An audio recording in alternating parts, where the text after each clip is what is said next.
Hello दोस्तों, welcome to my channel unicorn facts. Please subscribe the channel and hit the bell icon. Hello दोस्त। ओए सुनो। हाँ जी, अभी डिस्टर्ब मत करना। हमें कुछ पूछना है। व्हाट? यही कि आप तो बहुत पॉलिटिक्स और फैक्ट्स के बारे में वीडियो बनाते हो, सो आई हैव अ डाउट। बताओ क्या डाउट है। यही कि डॉक्टर भीमराव अम्बेडकर जो थे, हाँ। उन्होंने पर्टिकुलर वर्ग के लोगों को मानते थे, बिकॉज उन्होंने सिर्फ उनके लिए काम किया, हमारे लिए नहीं।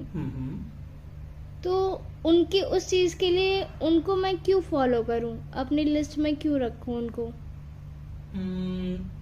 तो तुम्हारा क्वेश्चन बहुत सही है एक्चुअली। ठीक है। ये क्वेश्चन जो है ना, बहुत सारे और क्वेश्चन को भी अराइज करता है। तो मैं एक काम करता हूँ, तुम थोड़ा इसके लिए वेट करो और मैं इसके क्योंकि ना मेरे कई सारे व्यूवर्स भी हैं, तो मैं उनके लिए भी एक वीडियो लाता हूँ और तुमको भी उससे आंसर मिल जाएगा। एक्चुअली मैं इसको पूरा एक्सप्लेन करने बैठूंगा तो टाइम लगेगा। तो इसे पूरा अच्छे से समझने के लिए पूरे देश की कंडीशन, पॉलिटिक्स को एक बार समझना पड़ेगा कि कौन किसका वोट बैंक कैसे क्या वर्क कर रहा है। तो इस चीज को समझने के लिए ना मैं एक सेपरेट वीडियो लाता हूँ। ठीक है, उसमें तुम वेट करो उसके लिए। मैं अभी जस्ट जाके वीडियो बना के आता हूँ और अपलोड करता हूँ, फिर मेरा वीडियो देखो। और ठीक है, चैनल को अपने दोस्तों से सब्सक्राइब भी करवा लो। इतनी तुम मेरी हेल्प कर ही सकती हो ना, अगर मैं तुम्हारे ये डाउट्स क्लियर कर रहा हूँ। तो यार अब चलो समझने की कोशिश करते हैं कि डॉक्टर भीमराव अंबेडकर क्या थे, कौन थे, या उन्होंने देश के लिए क्या किया, या किसी एक पर्टिकुलर वर्ग के लिए कुछ किया। तो इसको समझने के लिए आप ये सोचिए कि कुछ खास वर्ग के लोग हैं शायद जहाँ से डॉक्टर भीमराव अंबेडकर बिलोंग करते थे, और वो उनके नाम पर अपना वोट बैंक बना रहे हैं, लाइक चंद्रशेखर आज़ाद, भीम आर्मी, है ना। तो ये क्या कर रहे हैं, एक पर्टिकुलर कम्युनिटी, पर्टिकुलर वर्ग के लोगों को ऐसा पोर्ट्रेट कर रहे हैं कि डॉक्टर भीमराव अंबेडकर अगर ना होते तो ये होता, वो होता। ठीक है, कहना चाहिए उन्होंने ही जो सब किया सिर्फ हमारे लिए किया और किसी के लिए कुछ नहीं किया।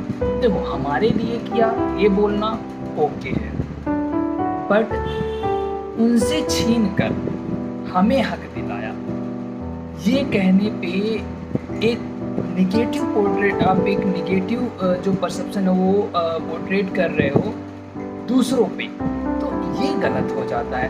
तो डॉक्टर भीमराव अंबेडकर वाकई में एक कहना चाहिए भारत की स्वतंत्रता में जो भी लोग थे उनमें से एक महत्वपूर्ण इंसान थे। कहना चाहिए उनका बहुत बड़ा योगदान था। और वो जब संविधान बनाया गया, उन्हें संविधान रचयिता भी कहा जाता है। उन्होंने कॉन्स्टिट्यूशन कुछ ऐसा बनाया जिससे सबको बराबर का अधिकार मिल पाए, और वाकई में भारत का जो संविधान है, जो कहना चाहिए बहुत ही अच्छा है, और कहना चाहिए दुनिया का सबसे बड़ा यहाँ पर संविधान है अपने देश में। तो बात ये है कि पॉलिटिक्स के नाम पे इंडिया में जो अभी पॉलिटिक्स चल रही है वो नेक्स्ट लेवल है, उसका कहीं पर कोई कंपैरिजन नहीं है। आप कुछ भी नहीं बोल सकते हो। It's not about doctor Bhimrao Ambedkar. चलो एक एग्जांपल लेते हैं, ठीक है। डॉक्टर, जैसे अभी मेरी एक दोस्त ने पूछा कि डॉक्टर भीमराव अम्बेडकर को मैं क्यों फॉलो करूँ, क्यों नहीं करूँ, क्यों फॉलो करूँगा, क्योंकि वो विषम परिस्थितियों के बावजूद भी उन्होंने अपने आप को एजुकेट किया। ना सिर्फ एजुकेट किया, बल्कि वो कहना चाहिए संविधान सभा में जितने लोग थे उसमें से सबसे ज़्यादा पढ़े लिखे लोगों में से एक थे। ठीक है, उन्हें पीएचडी थी, 1 2 3 4 5 पीएचडी करने वाले इंसान। दूसरी चीज़, पढ़े लिखे के अलावा उनका उनका जो खुद का एक लाइफ है वो बहुत संघर्षमय रहा है। उसके बाद वहाँ से वो उभर के आए हैं। ठीक है, तो वो भी एक कहना चाहिए एक चीज़ रही है जिससे हम उन्हें देखकर मोटिवेट हो सकते हैं। बट उनके नाम पे पॉलिटिक्स करना, that is a very wrong thing. क्योंकि आप पॉलिटिक्स करके उन्हें कहीं ना कहीं किसी ना किसी कम्युनिटी या कास्ट के लिए आप पूरा पोर्ट्रेट कर रहे हो। आप कह रहे हो कि उनसे हक छीन के हमें दिलाया गया। दैट मीन्स उनसे कुछ छीना गया है और आपको दिया गया। वो आपका था या नहीं था, डजेंट मैटर। वो आपका अधिकार था या नहीं था, मैटर ही नहीं करता। मतलब आप खुद बोल रहे हो कि उन्होंने छीना, आप ऐसा नहीं करो। तो डॉक्टर भीमराव अंबेडकर की एक पोर्ट्रेट समझने के लिए इसको आपको एक उनकी खुद की जीवनी आप उसको पढ़ सकते हैं। मैं पूरा यहाँ पर वीडियो में तो एक्सप्लेन नहीं कर सकता, बट एक एग्जांपल के तौर पे मैं एक बहुत छोटा सा एग्जांपल देना चाहूँगा आपको, जो आपको हिट कर जाएगा। डॉक्टर APJ अब्दुल कलाम, शायद ही कोई इंडियन होगा, शायद ही कोई भारतीय होगा जो इनका नाम नहीं जानता होगा। ये मिसाइल मैन के नाम से भी जाने जाते हैं।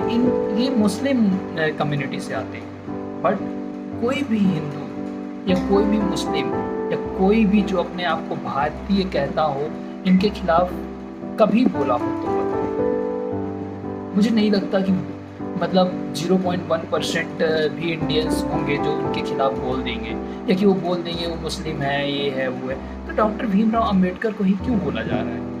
बिकॉज उनके नाम पे पॉलिटिक्स हो रही है, उनके नाम पे कुछ ज़्यादा ही पॉलिटिक्स की जा रही है, उनको पॉलिटिक्स से रिलेट कर दिया गया है। एक कम्युनिटी के लोग उनको अपना मसीहा मान रहे हैं और वो कहते हैं कि हमारे मसीहे ने वो अधिकार जो उनको नहीं मिल रहे थे छीन कर दूसरे वर्ग से हमें दिया। आपको दिया, दैट इज ओके, दूसरे वर्ग से छीन के दिया, दैट इज नॉट।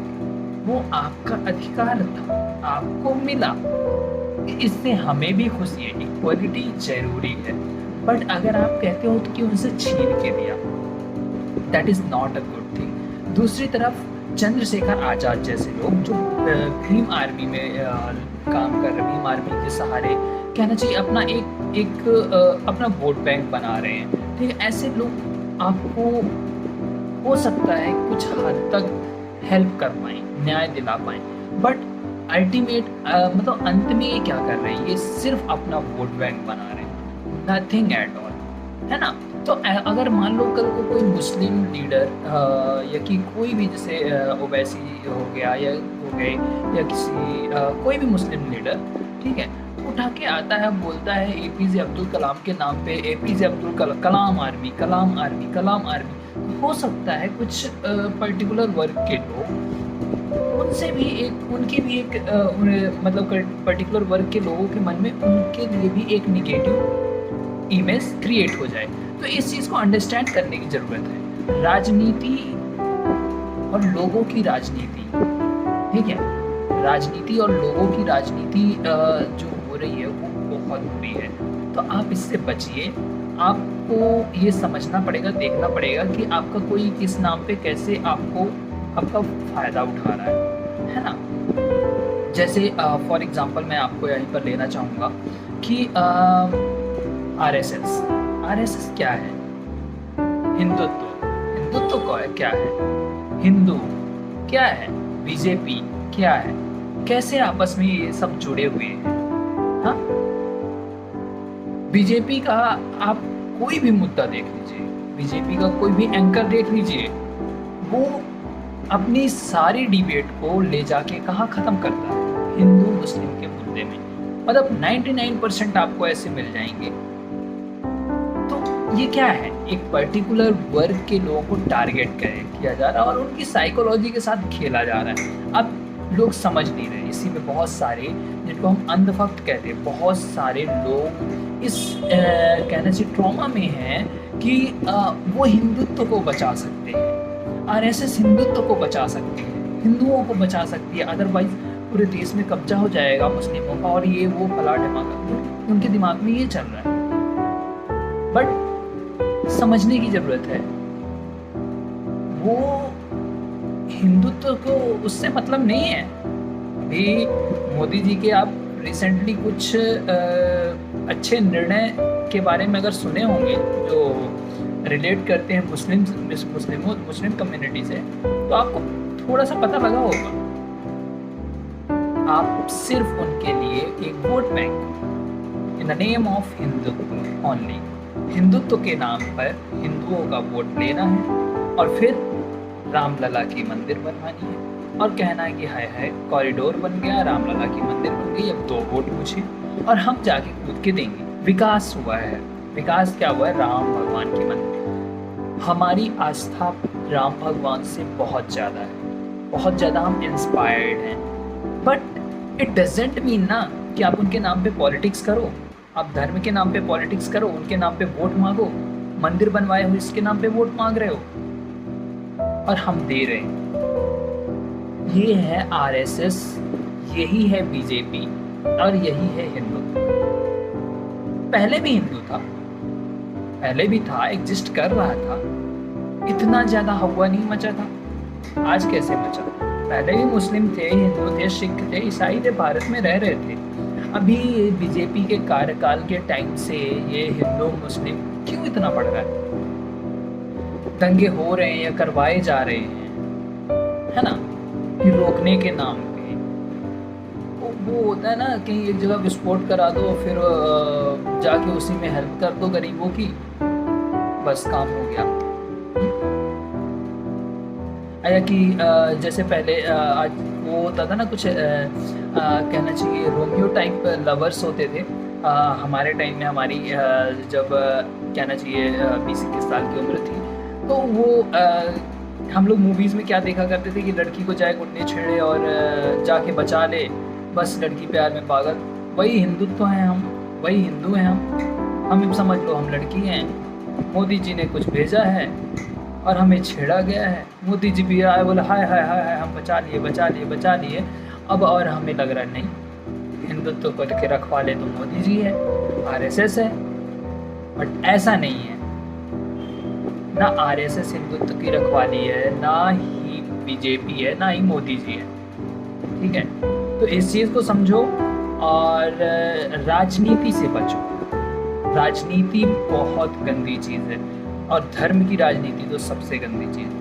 तो उस चीज़ से बचिए। और मैं ये नहीं कहता, देखो मेरा बिल्कुल ये कंसर्न नहीं है, बिल्कुल ये नहीं है कि भाई मोदी जी को वोट मत दो या बीजेपी को वोट मत दो। इट्स अप टू यू, ये आपका अधिकार है, मैं कोई नहीं होता कहने वाला। मेरा काम है सरकार उसकी नीतियों के खिलाफ एक राइट डायरेक्शन और राइट फैक्ट्स लाने। आप धर्म धर्म धर्म धर्म करते हो मतलब करते हो, महंगाई पे बात नहीं करते हो मतलब नहीं करते हो। हाँ, अवध ओझा का आपने अगर वीडियो देखा होगा तो उन्होंने अभी रिसेंटली कहना चाहिए 1-1.5 महीने पहले एक वीडियो डाला था। उसमें बोला था कि यार बेवकूफ़ हो तुम, पब्लिक बेवकूफ़ है। अभी इलेक्शन आने वाले हैं, देखना सिलेंडर सस्ते होंगे, और सिलेंडर सस्ते हुए और भी चीज़ें सस्ती होंगी। तुमको आप गुणगान गाओगे कि अरे मोदी जी ने तो महंगाई दूर कर दी। बट अब अगला चुनाव जीतेंगे ना, अगला चुनाव जीतेंगे ना, साला लकड़ी तक नहीं होगा जलाने का, सिलेंडर की बात छोड़ो। ठीक है ना। और रोजगार, अभी तो कम से कम बोल रहे हैं कि पकौड़े तलो, पकौड़े तलने के लिए तेल नहीं खरीद पाओगे, समझ रहे हो। हाँ, मैं बीजेपी के कार्य नीतियों का विरोध करता हूँ। मैं 10 साल में उन्होंने जो किया उस पे उसका विरोध करूंगा।